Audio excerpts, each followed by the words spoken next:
Hi, Harold. Hello. We're going to be on page 167.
Oh, okay.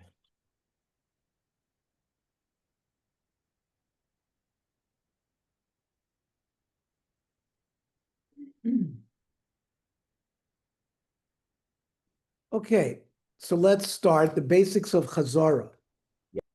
Previous year, we discussed Shehiyah, the first of the rabbinic restrictions. Remember, Bishul is a malacha deraisa that you get skila for. Shehiyah, which was leaving when you had food on the fire before Shabbos and you leave the food there into Shabbos, that's called Shehiyah. That's just a rabbinic restriction. The restriction was, remember, the food is cooked, certainly at least partially cooked. The restriction is you're going to come to stoke the fire. So that's why if you cover with a blech and you cover the controls, we are lenient regarding shehiyah. Now, that was a rabbinic restriction related to heating food on Shabbos, not to be confused with the biblical labor of bishul, actually cooking raw or partially raw food on Shabbos. Shehiyah involves leaving food on the fire or other heat source before Shabbos begins. This year of Chazara, we study the halachos of placing cooked food on the fire or other heat source on Shabbos itself. Most of this discussion on this topic relates to the case in which the food has already been on the fire on Shabbos, and someone removes it, and a person is returning the cooked fire to the fire. This action is called Chazara, and is generally forbidden. But we will see specific conditions where it's permitted. This question is particularly relevant for those who want to sample foods which will be served later, such as having some shul on Friday night, when the bulk of the dish will remain heating until it is served on Shabbos day. It is important to note that when someone wants to sample liquids, such as portions of soup or cholent, it is halachically necessary to remove the dish from the fire before taking some of its contents. This is because, as discussed previously, stirring the food and then placing a cover back upon the food may be forbidden as bishul if these are done when the food is on the fire. Thus, in order to sample any of these foods at all, they first must be removed from the fire. Accordingly, one must determine under what conditions they must be removed from the fire in order to permit returning them, so they may continue to be heated until they will be needed. Later, we will also address placing food on the fire that was not previously on Shabbos.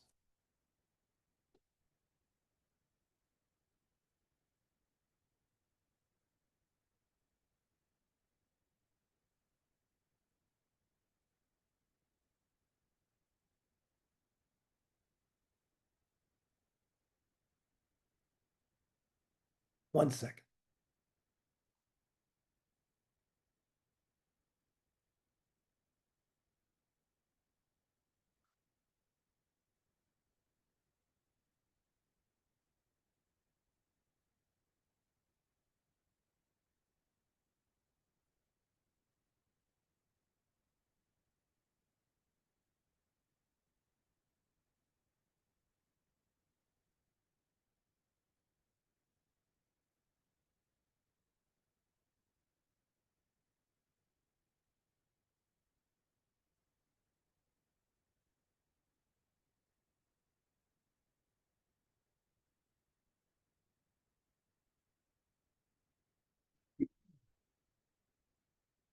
Let us begin by discussing the terms and reasons for this rabbinic decree. The Rambam writes that one may not return any food, even if it's cooked, to a fire or heat source on Shabbos, even if it was on the fire when Shabbos began. In their discussion of the rabbinic decree prohibiting Chazara, the Mishnah and Gemara do not begin by formulating the prohibition, as we will see shortly. Rather, they assume that readers are familiar with the decree. For this reason, we have chosen to begin this section by first quoting the Rambam, who begins by clearly delineating the decree before continuing to the details in cases in which it may be permitted. Kol shemuter l'shos al gabi ha'esh. Whenever food is permitted to be left on a fire, kishenot limoso, if you remove it from the fire, b'Shabbos asur lachzor b'makomo, you will be forbidden to remove it. It's going to be forbidden to return it to its place. The Maggid Mishnah explains the Rambam as saying that the prohibition of Chazara applies even to food which was permitted to leave on the fire when Shabbos began, because it was not subject to the decree of Shehiyah. Regarding food which one was not allowed to leave on the fire because it was not cooked to the necessary degree before Shabbos, it would certainly be forbidden to return it to the fire on Shabbos itself.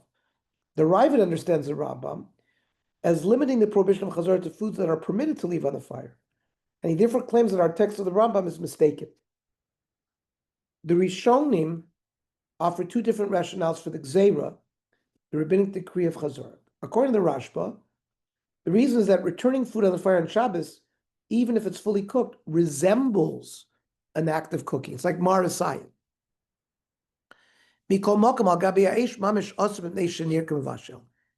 By returning food that was removed from the fire back to the fire, it's also because it looks too much like cooking. Even if the food was completely cooked. You can't return it to an oven that's not been covered with a blech. And certainly to place food there initially for the first time on Shabbos, which has not been cooked. Well, let's say even placing cooked food on the fire for the first time on Shabbos, that's called Netina Lechatchila or Anoch Lechatchila. That'll be discussed later.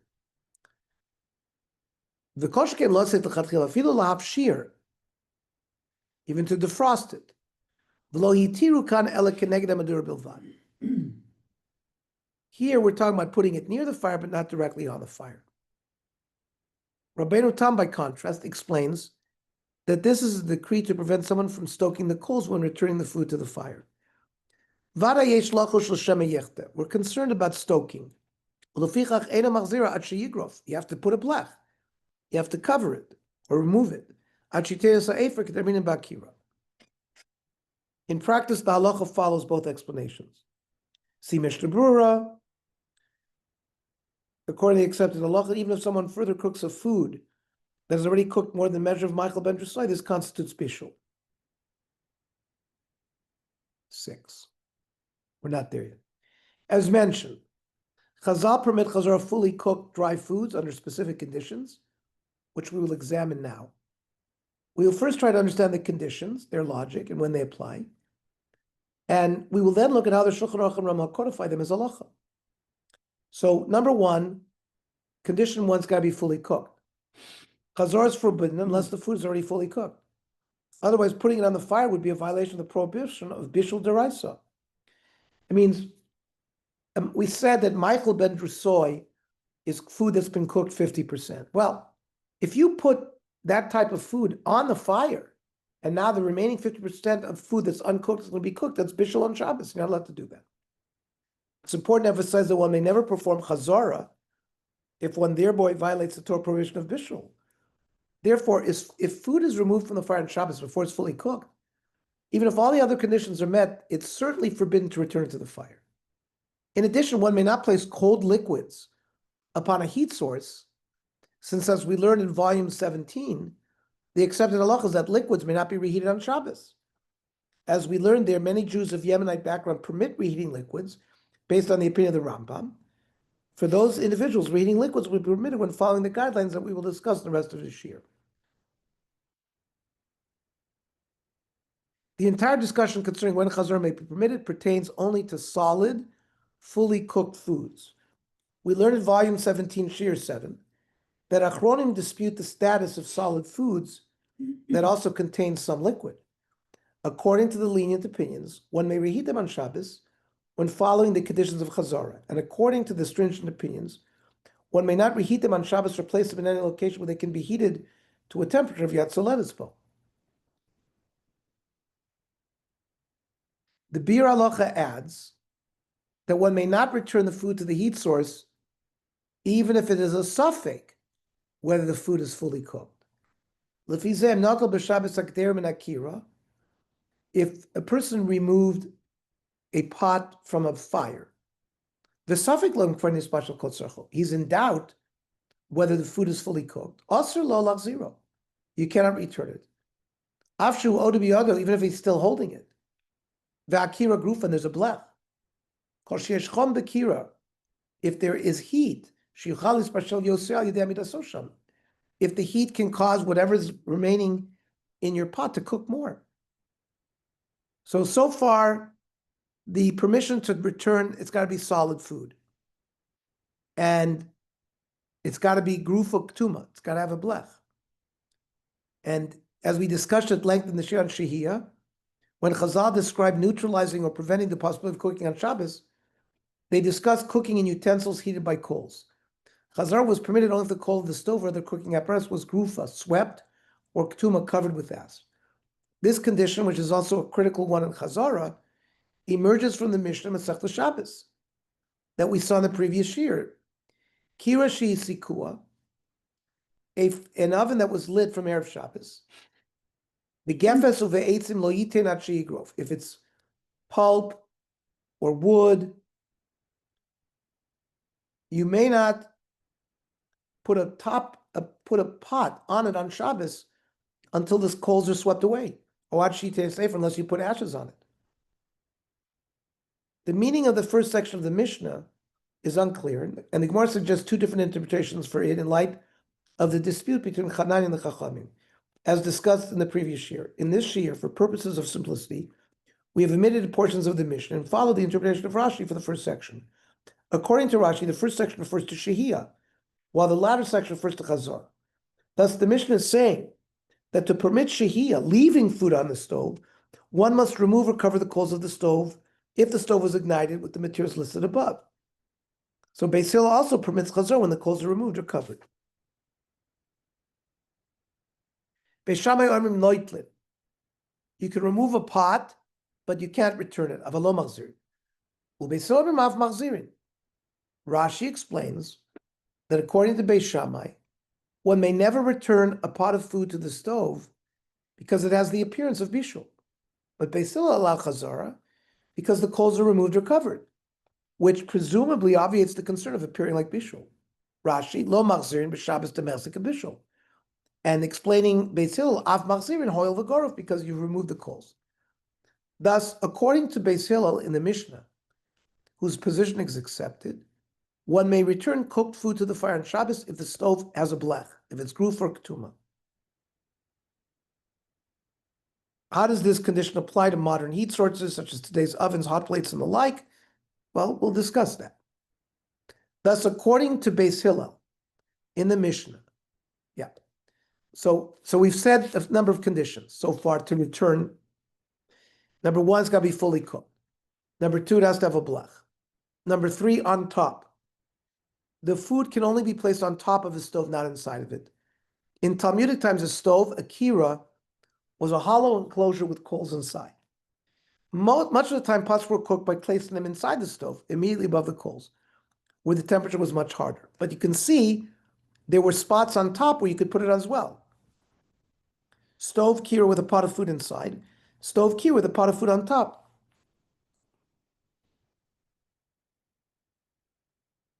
Rashi notes this there in the Gemara on Shabbos. Kira asui ke'en keder, it's make like a pot. V'noisen keder l'soicha, we put the pot within this big pot that is full of coals, like the picture on the left. Sometimes, however, pots of food were placed in the openings on top of the stove, directly above the coals, suspended at the rim of the stove by their handles, or placed on grates. In its discussion of the Mishnah, the Gemara explains that even according to Beis Hillel, Chazal permitted Chazara only when placing the top on top of the stove, not inside the stove. So that's another Gedera characteristic of Chazar. We're going to see there's 5 conditions for Chazar.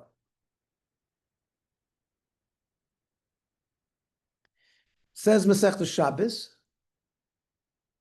Tosh Madam Rav Chelbo Rav Chama Bar Guri Rav Oishanu El Al Gaba. You have to place, when you're going to return it, it's going to be on top. Avalo Socha Aser. And a Seifa Koi B'Tzilim Af Machzirin Vam Rav Chelbo Rav Chama Bar Guri Rav Shanu Lo Yishar Al Gaba Val Lo Toicha Aser. So it even doing Chazara, when we permit it, it's only permitted on top. The design of domestic cooking stoves have changed substantially over the centuries.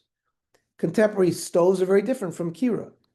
Regarding stoves today, pots are placed upon a heating source, but never inside a heating chamber, as in an oven, which has its own halachos. Despite the change in design, the Mishnah Berurah writes that cooking upon a modern stove has the status of cooking upon a kira, and the halachos of cooking inside a kira do not apply to today's stoves. Stoves that don't have an inner space, elahin pshutos, v'tochan v'gaban echad, sort of the interior and the top are one, like our stove tops. There's no interior.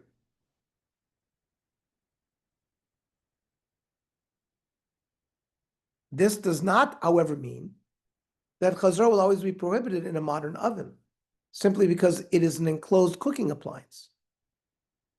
The Shevet HaLevi writes that today's oven would not be automatically treated with the same stringency as the interior of the Talmudic Kira, because today's oven can only be used from within, unlike the Kira, which could be used from within or from without.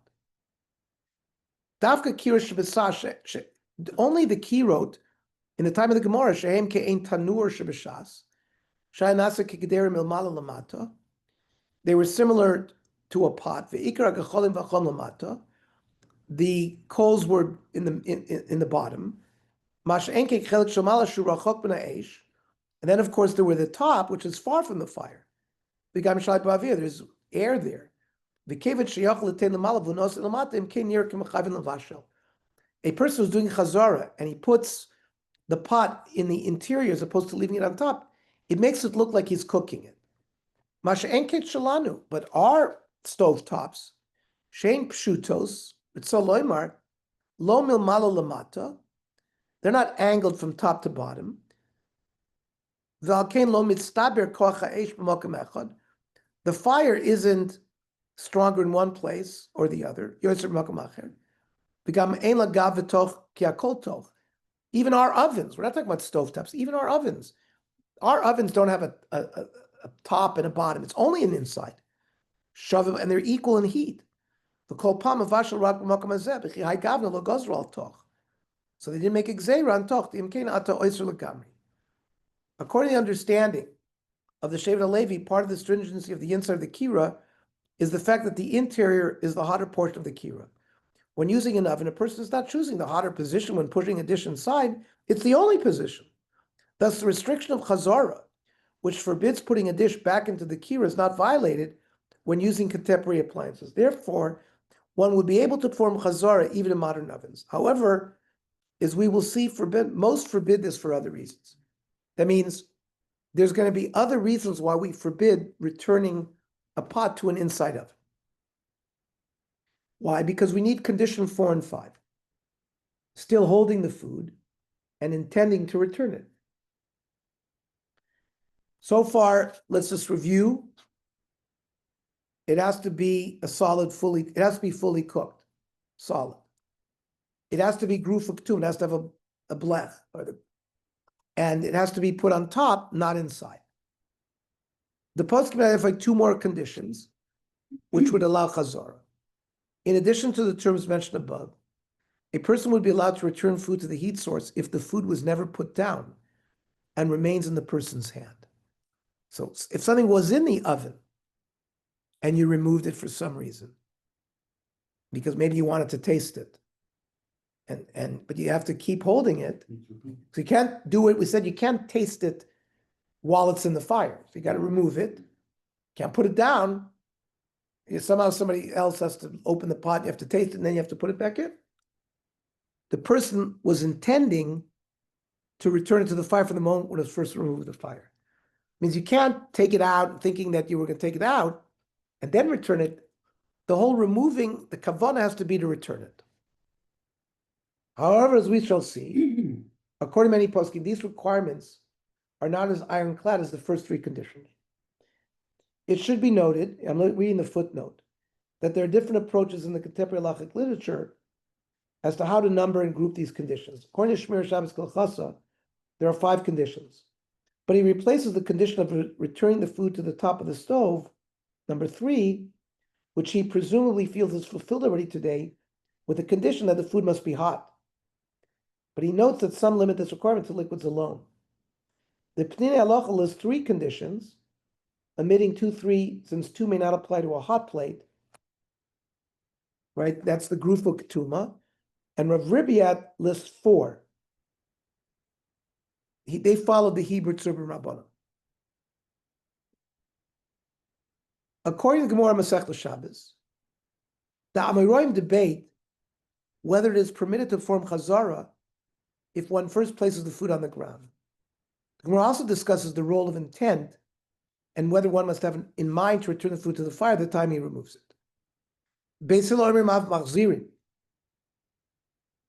That you can return a pot taken off the stove back to the stove. You can do it even on Shabbos. As long as it's still in his arms. If he put it on the ground, you can't return it. Osir.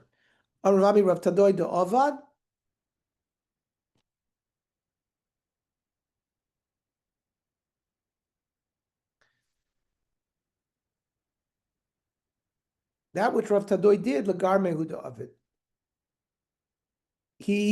That was his own opinion.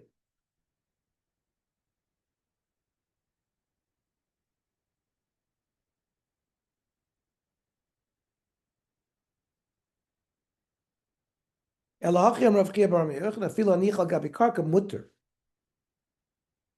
was machmer himself. But Rav Yochanan says that even if you put it on the ground, you can put it back in the oven. But pligi b'Rav Dimi v'Rashmuel bar Yehuda v'Tervai mishmeid Rav Elazar Amri. Chadam ar oidem b'yodem mutter. If you're still holding it, you can return it. Al gabi karka also. Chadam ar nichal gabi karka nami mutter. So there's a machlokes amiroim whether it's permitted or not. The Gemara continues. Amar chizkim shmeid abaya. Hada amrit oidem b'yodem mutter. That which it said that it's permitted if you're still holding it. Lo amar nelo shadai to laser. You also have to in mind when you remove the pot from the oven that you were going to return it. Avalin daitul house, if you changed your mind later, your intent was to put it on the floor, remove it. And now you're changing your mind, you want to put it back, usr. That seems to imply if you put it on the ground, even if your mind was to return it, you've already broken your plan. That which we said, if you put it on the ground, it's prohibited. If you didn't have in mind to return it, as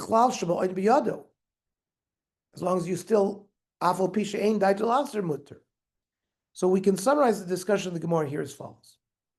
It's machlokas whether one may return cooked food to the fire if one has placed it on the floor. According to the first version of Abai's opinion, 2 conditions are required to permit chazara. One is still holding the pot in one's hand. One plans to return it at the time one removes it from the fire. Thus, one who places the food on the ground may not return it to the fire, even if one planned to do so. And one who is still holding the food may not return it unless he had in mind to return it when removing it. According to the second version, only one condition is necessary. Either he's still holding the food or he planned to return it, meaning if he plans to return it, you can put it on the ground. Therefore, if one is still holding it, he may return it, even if he had not originally planned to do so. What is the reason for the requirements of Chazara that a person must still be holding the food and or have in mind at the time of removal from the fire that he plans to return it there at a later point? Rashi explains that when one places the pot of food on the floor the initial placement of food on the fire from before Shabbos is discontinued, right? We had kept it there from before Shabbos, but now you've break it. Therefore, returning the pot of food to the fire is a new halachic placement, which gives more of the appearance of cooking. The same can be said about one who did not have in mind to return the pot of food. If there's no conscious continuation of originally leaving the pot on the fire, the act of returning the food now seems like a new act of bishul. Rashi here includes the concern for violating hatmana, insulation, as part of the reason for this prohibition. Rashi's explanation of the other Rishonim disagree pertains to their understanding of the relationship of hatmana to shehiyah. We'll get to hatmana. Rishonim disagree as to which of the versions of this Gemara should be accepted as the halacha, and they debate which conditions are necessary. The Rif and Rosh rule stringently in accordance with the first version, which requires both conditions. Says the Rosh, he has to still be holding it. Not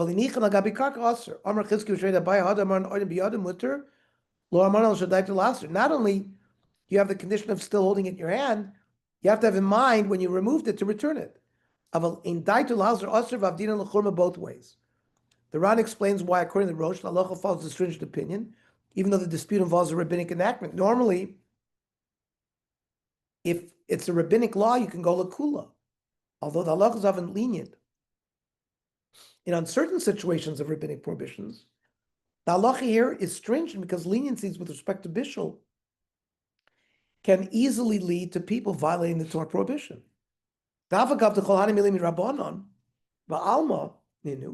Even though these are just rabbinic,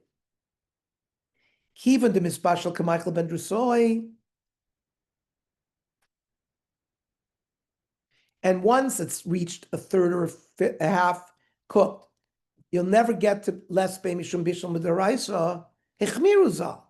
It's close to being violating a Torah prohibition. The Rambam is more lenient and rules that the halacha depends solely on whether one has placed the food on the floor or not. As long as you haven't put the food on the ground, no matter, even if you didn't have in mind to return it when you first removed it, once you put it on the ground, it doesn't work. The Beis Yosef questions the Rambam's ruling because the Rambam does not rule entirely in accordance with the second, more lenient version. According to the second version, one may return a pot of cooked food to the fire if one had in mind to do so, even if one already placed it on the floor. Why doesn't the Rambam write that the halacha hinges entirely on whether one placed the food on the floor?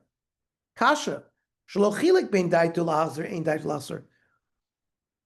The Rambam, according to Beis Yosef, doesn't make a difference between his thought at when he removed it to return or not.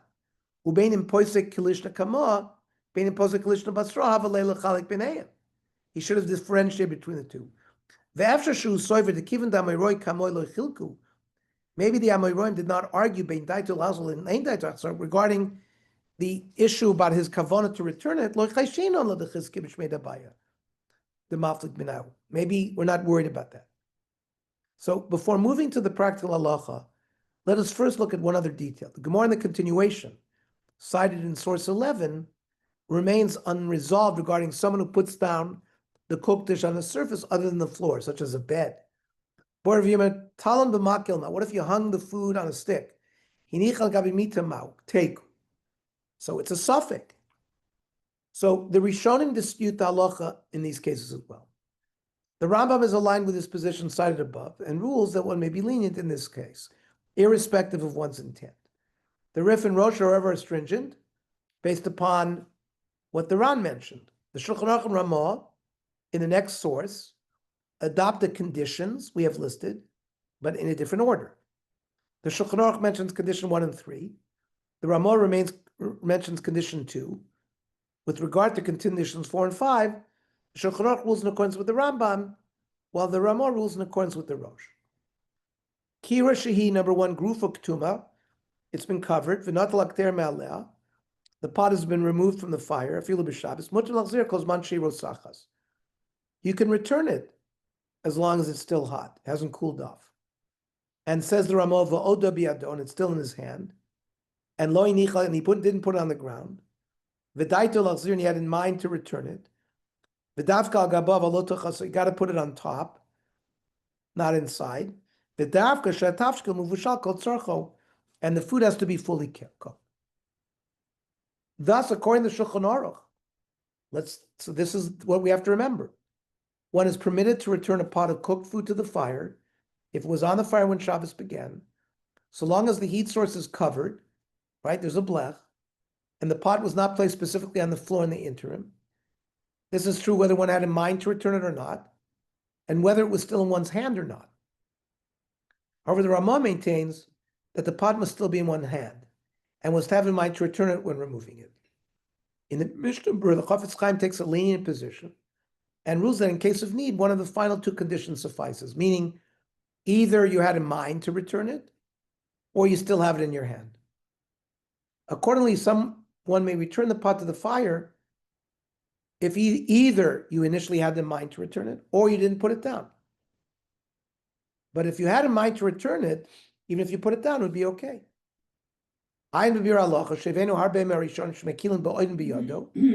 If it's still in your hand, you're mekel.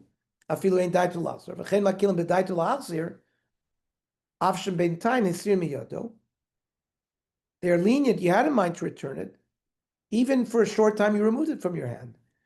And in the time of need, you can rely on this. Nevertheless, the Chafetz Chaim is somewhat hesitant in the Bir Halacha, if one may only be lenient if the food was placed on a surface other than the floor while intending to return it, or if one placed it even on the ground. You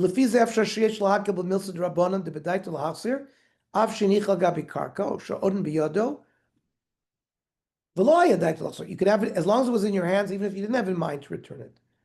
You can return it. But if it's still in your hand, you certainly can be lenient. If you put it on a bench or on a counter, and you had in mind to return it, in practice, the Orchos Shabbos writes that one should not be lenient if one placed the food on the ground, even if one had in mind to return it, even though the Ramah is lenient. And the Mishnah Berurah is lenient. Not al kedera me'esh gruf of a ketuma. You removed a pot from a blech, al das lachzir, with in mind to return it. You shouldn't return it if you put it on the ground. Today, most people don't put food on the ground because there are other surfaces for resting dishes. What is the status of today's countertops and tables? Does the halacha of Chazara insist that a pot of soup or stew may not be put down at all? Or is this understood as applying specifically to the floor? Based upon what we have learned, it would seem that Ashkenazim may not return it lechatchila, and therefore should not put it down at all, but it would be permitted in a b'diavad case. Sfardim, though, would be permitted to return it even lechatchila. The Orchos Shabbos summarizes the Ashkenazic ruling when discussing placing food on a chair, and writes that the same holds true for a countertop or table. If one removed a pot from a blech, and you have in mind to return it, put it on a chair. There are those that are lenient to return it.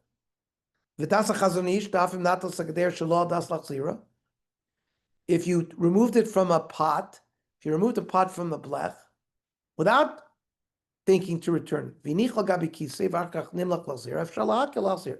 so the Chazon Ish is lenient. But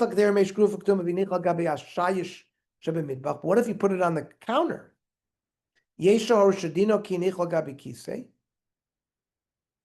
Some say the halacha will be like we said about putting it on a chair.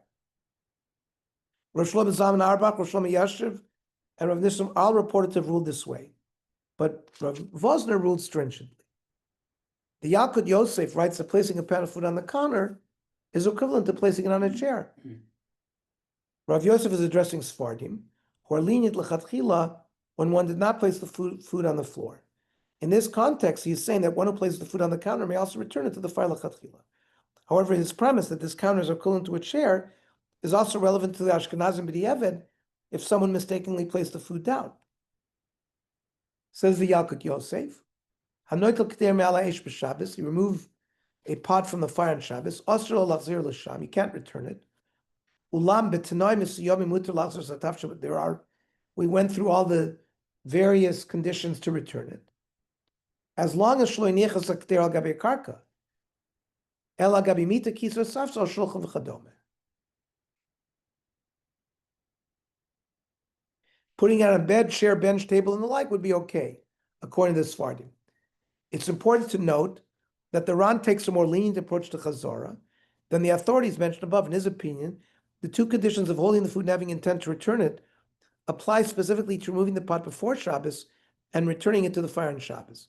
But if Ran removed the pot from the fire after Shabbos began, one need not fulfill these two conditions. Miyu b'Yerushalmi mashma. The Cholhani pluk the listener el b'stakim al gabikir me'erev Shabbos v'lo zinat shetachashecha. The way the Ran is learning is that all of these machlokes is only if the pot was removed before Shabbos and put back on Shabbos. The Garcia also notlu mibad yom was removed from erev Shabbos machzir mibad yom. Notlu mishachashecha machzir mishachashecha, but notlu mibad yom v'kid shalayav Rav Simon bar Tadoi b'shem Rav Shia minichu asur l'taltalo. That you're not allowed to put it back if you put it down. It's only when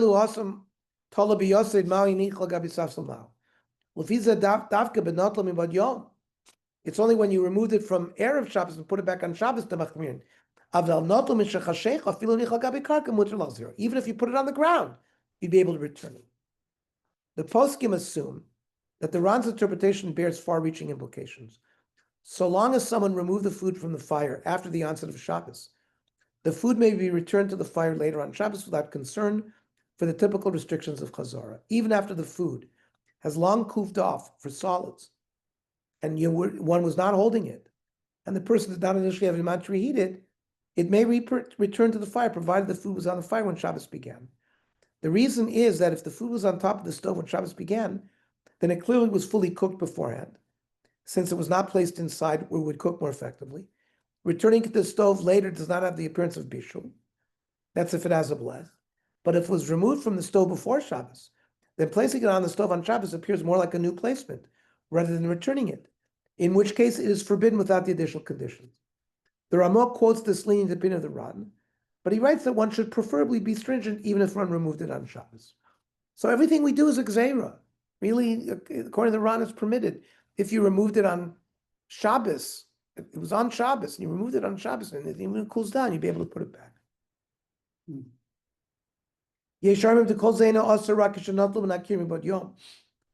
Some say this prohibition is only when you removed it from before Shabbos. If the pot was removed on Shabbos, however,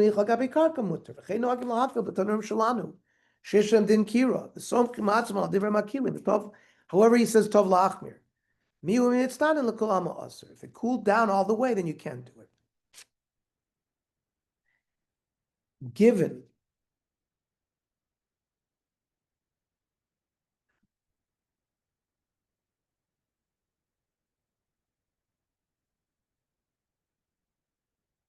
Given that most Rishonim disagree with the Ran, and that the Ramah recommends not following the Ran, the Achronim and contemporary poskim generally do not rule in accordance with his opinion. They do consider it as a factor for leniency in case of need. Thus, the Shmiras Shabbos Kilchasa, citing Rosh Zaman, that if one accidentally removed the wrong pot from the fire, one may return it even if one puts it down and did not originally have in mind to return it. Since one erred and mistakenly removed the wrong pot, one may rely on the Ran's lenient opinion. Plus, in truth, one had no intent to remove that pot from the fire. You have two pots. In one of the pots is the food for that Friday night. In the other pot is the food for tomorrow. If by mistake you remove from the pot the foods for tomorrow, well, if you don't put it back, you're not going to have food tomorrow. As long as it's a covered flame with a blech, you can put it back. As long as it was fully cooked, it didn't get cooled off completely. you can rely on the Ran if he made a mistake. The Yesh Lomer David Kedaisu La'asar Kivin Shlo Kivin Klal. He had in mind to return it because he never had in mind to remove this in the beginning. Kivin Shlo Kivin Klal Lo Yikdei Zum Al Gabi Aish. V'chein Shamati Ma Goen Shlom Zaman Arvin. See the beginning of the Shulchan Aruch in this if, which states that the status of an oven is stricter than that of a stove, since the oven has a much higher level of heat. One may not return cooked foods to an oven on Shabbos in any instance. Nevertheless, Ramo is saying that ovens in later areas had the halachic status of a stove. Therefore, he concludes there's ample basis for relying on the opinion of the Ran and returning cooked food to an oven that is gruf l'ktuma without the other conditions.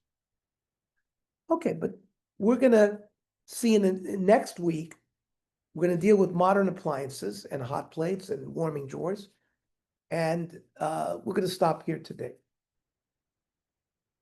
Very complicated and very, I want to make sure that we internalize what we take it all on. So it looks like we can't eat. Why? It came out that we have a leniency. Yeah. If it's cooked food, dry, not too much liquid, it's on the blech. Yeah. You can take it off, Put it back. put it down. Yeah. Well, Ashkenazim and Sephardim can't. The Ashkenazim were stringent, and we have to keep holding it. Right. And then you can put it back. Right. Making me hungry. Okay, have a good night. Have a good night.